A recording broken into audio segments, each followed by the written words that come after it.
Hola, este es el posgrado en Sostenibilidad, Ambiente y Energía Renovable. Este es el curso de biomasa.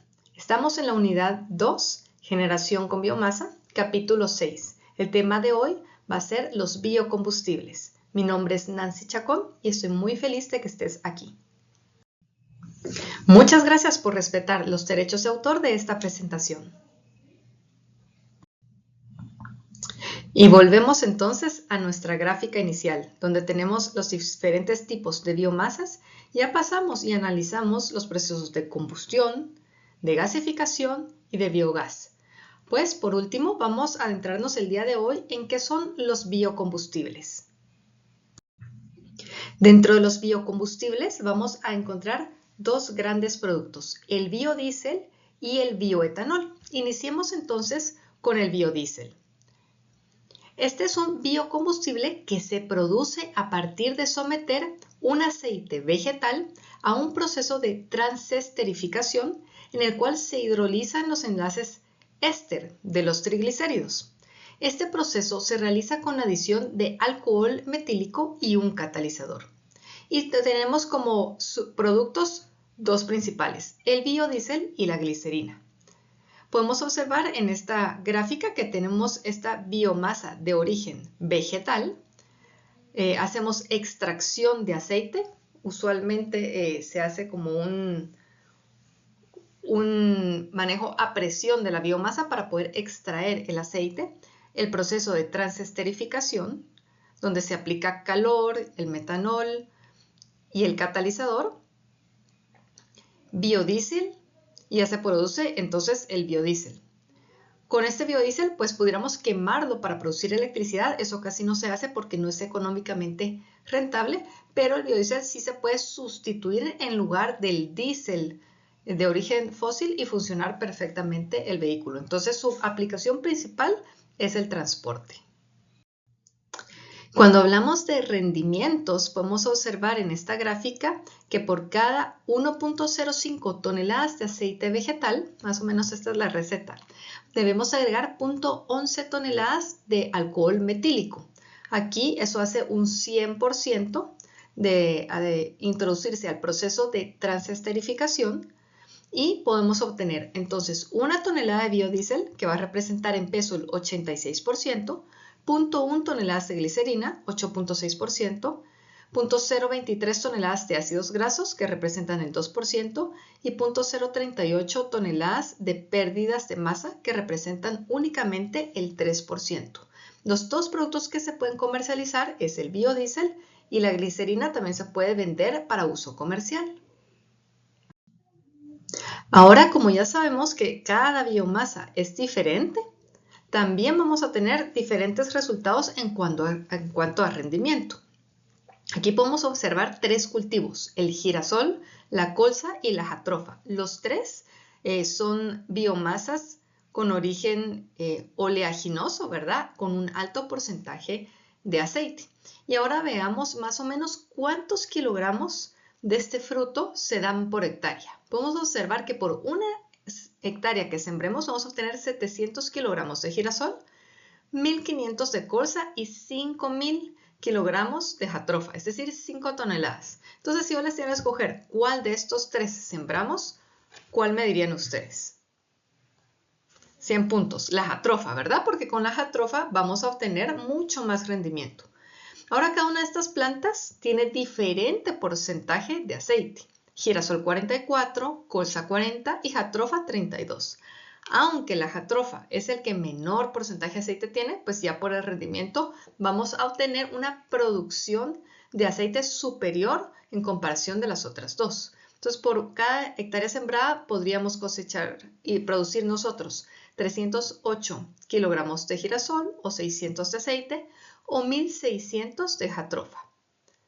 Aquí ya tenemos el equivalente por densidad en galones, donde sigue siendo la jatropha, digamos que la planta líder o ideal para este tipo de biocombustible.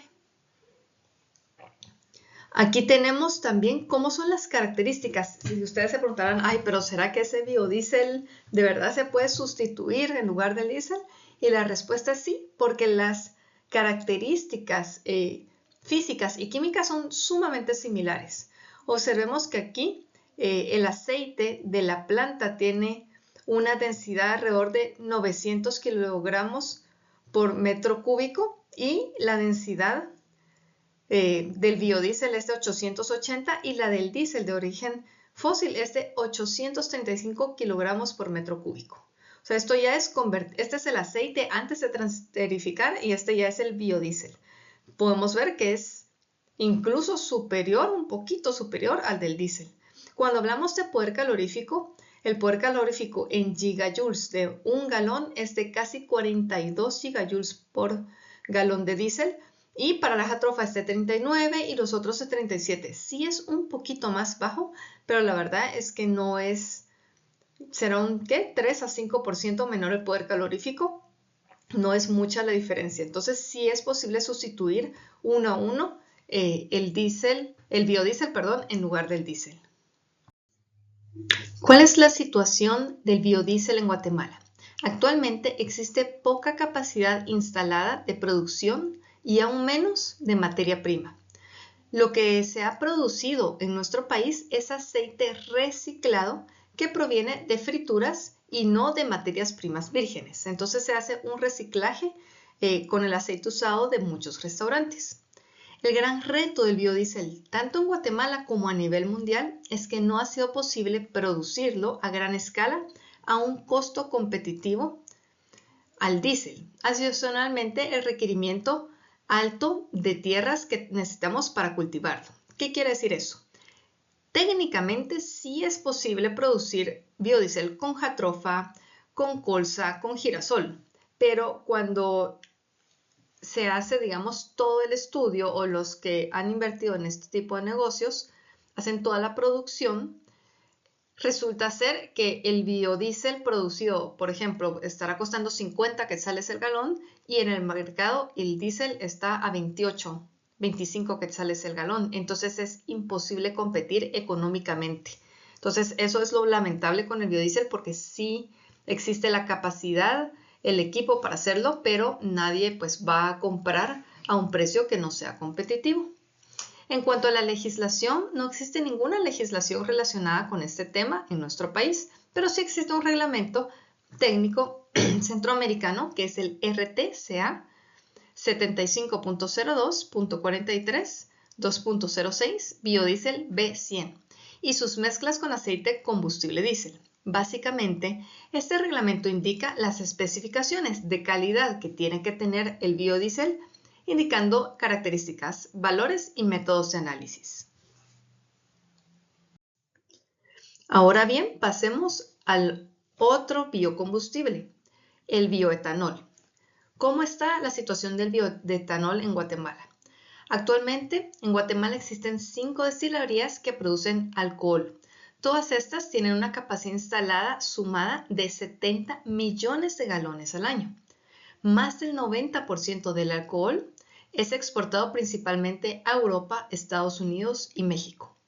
Con la producción anual, podría Guatemala utilizar un E10. Cuando ustedes escuchen E5, E10, E15, significa que la mezcla que va a tener una gasolina, si fuese un E5, es 95% gasolina y 5% de etanol. El caso que aquí indica del E10 significa tener mezclas en las gasolineras de 90% de gasolina y 10% de etanol.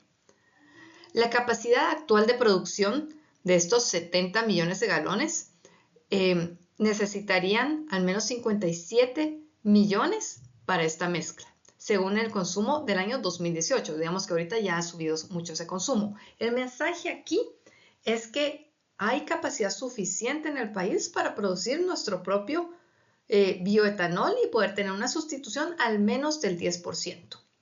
Las destilerías que producen en Guatemala etanol han logrado cumplir con distintos certificados de sostenibilidad exigidos en el mercado internacional, como el ISCC y el Bonsucro.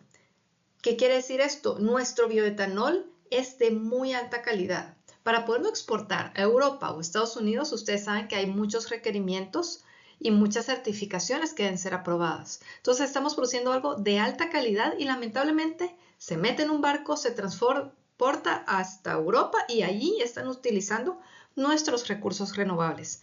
Entonces, pues hago un llamado a la reflexión porque de verdad que tenemos una oportunidad muy grande y muy positiva de utilizar bioetanol en nuestro país. Aquí podemos observar en esta gráfica esa producción, ¿verdad? Los 70 millones de galones que produce el país. Es etanol avanzado procedente de la caña de azúcar. La melaza se produce durante la fabricación del azúcar y es llevada a las destilerías para su procesamiento. O sea, esa melaza es un subproducto de la industria del azúcar. La melaza sale de las fábricas de los ingenios y es llevada a destilerías para su procesamiento. En Guatemala hay 5 destilerías que procesan esta melaza y producen etanol avanzado. Este etanol reduce las emisiones contaminantes hasta en un 70%. Lamentablemente todo ese etanol pues se exporta, ¿verdad? Se envía por medio de barcos a otros países como Europa y Estados Unidos. Más de 30 países alrededor del mundo mezclan el etanol con gasolina para reducir la contaminación. Entonces es algo que no es que nos estemos aquí inventando el agua azucarada, no es nada del otro mundo, no le hace daño a los vehículos las mezclas con etanol, no hay que hacer ninguna modificación en los vehículos, así que tenemos una gran oportunidad en el país. Hace muchos años, en el año 2015, se realizó un proyecto piloto para mezclar el etanol carburante con gasolina en Guatemala. Se hizo sobre una muestra de 25 vehículos del sector privado y público. ¿Y cuál era el objetivo? ¿Verdad? Siempre en Guatemala cuando estamos ante un cambio hay mucho escepticismo y miedo de ¿será que aquí va a funcionar? ¿Es que nuestras condiciones son diferentes? Pues sí, de verdad que sí, como país tenemos nuestras particularidades. Pero eso fue lo que se hizo en este plan piloto. Verificar si con nuestro mix de vehículos, aquí en estos 25 vehículos que usaron, habían de todas las marcas, hicieron un buen mix de marcas y sobre todo de edades del vehículo, que en mi punto de vista sería lo que más me preocuparía, que nuestro parque vehicular es sumamente viejo. Entonces, en este mix también tenían vehículos bastante viejitos y hicieron pues el plan piloto, le pusieron el E10 y duró 6 meses. Usaron varias mezclas, E5, o sea el 5%, E7 y E10. ¿Y cuáles fueron los resultados de este plan piloto en nuestro país? Primero, se tuvo un aumento del octanaje y la potencia de la gasolina mejoró, aún con un porcentaje tan pequeño, imagínense. No se dio ningún desperfecto mecánico en ninguno de los vehículos, aunque habían viejos, jóvenes y vehículos un poco más nuevos. El rendimiento de kilómetros por galón no varió durante la prueba al promedio usual que había tenido cada uno. O sea, no consumieron ni más ni menos. Y se obtuvo un gran impacto positivo en la reducción de emisiones con las distintas mezclas del etanol. Bueno, entonces recordamos que mencionamos que este proyecto piloto tuvo excelentes resultados ambientales. Ahora observémoslos. El E0 sería en los vehículos antes de iniciar el proyecto piloto. Quiere decir gasolina al 100%, etanol 0. Vamos a observar diferentes colores. Aquí tenemos el monóxido de carbono en partes por millón, ¿verdad? Que supera las 4.200 partes por millón. Hidrocarburos, que es el color corinto. Monóxido de nitrógeno y el dióxido de azufre en color morado, monóxido de nitrógeno en verde y este en morado. Entonces, cuando inicia el proyecto, los primeros meses del E5, 5% de etanol, ya vemos una disminución y ya con el paso de los días disminuye, miren, de los 4.200 que inició a unos 2.800. O sea, a pesar de solo ser 5% la mezcla, disminuyó enormemente. Yo calculo un 40%.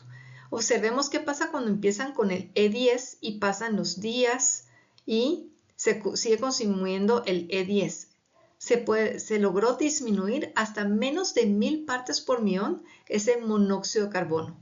Y así pasa, como no es tanto la cantidad de los otros contaminantes, no se puede apreciar, pero sí se puede observar que el E0 sí había una presencia, y conforme se hace una mezcla, ya sea E5 o E10, y pasan los días de operación, se lleva a resultados mínimos. Entonces realmente el impacto fue muy grande. Cuando el proyecto piloto termina y pues ya los carros siguen usando gasolina al 100%, vuelven a hacer las mediciones y adivinen qué, volvieron a elevarse pues todos los gases contaminantes de combustión a los parámetros pues casi a los mismos iniciales. Entonces aquí podemos observar que sí, el impacto en el medio ambiente de usar etanol, aún en proporciones muy pequeñas, es sumamente alto. ¿Y cuál es la situación legal del bioetanol en Guatemala? Hay una ley vigente, pero es del año 85. Esta ley no pudo ser operativa porque establece precios de mercado. Como ustedes saben, nosotros en Guatemala operamos con un mercado libre. Entonces, por eso nunca pudo ser aplicada. Posteriormente, el Ministerio de Energía y Minas estuvo trabajando y se logró firmar el Acuerdo Gubernativo 159-2023. Este reglamento en Guatemala establece la mezcla obligatoria del 10% de etanol en la gasolina, es decir, un E10 a partir del 1 de enero del año 2026. La ley del alcohol carburante respalda esta medida y aunque ha habido un aplazamiento reciente de su entrada en vigor para mediados del año 2026 para permitir ajustes en la infraestructura y los presupuestos. Este reglamento también especifica parámetros de calidad para el etanol y habilita laboratorios de control. Quiere decir que el mensaje es que Guatemala ya está preparada, ya tenemos el acuerdo gubernativo y los invito a leer del tema y no dejarse llevar pues por opiniones que muchas veces están a favor de ciertos sectores. Realmente es una iniciativa que ayudaría mucho al país y esperemos que en el año 2026 finalmente sea aplicada y podemos estar orgullosos del uso del etanol en nuestro país. Bueno, esto ha sido todo por el día de hoy. Estoy muy contenta porque el día de hoy finalizamos la unidad 2 de biomasa. Las próximas 2 unidades vamos a estar enfocados en geotermia, que es otro mundo fascinante, pero les agradezco su paciencia y su atención a todas estas unidades. Espero que hayan aprendido mucho y fue un gusto compartir con ustedes. Hasta la próxima.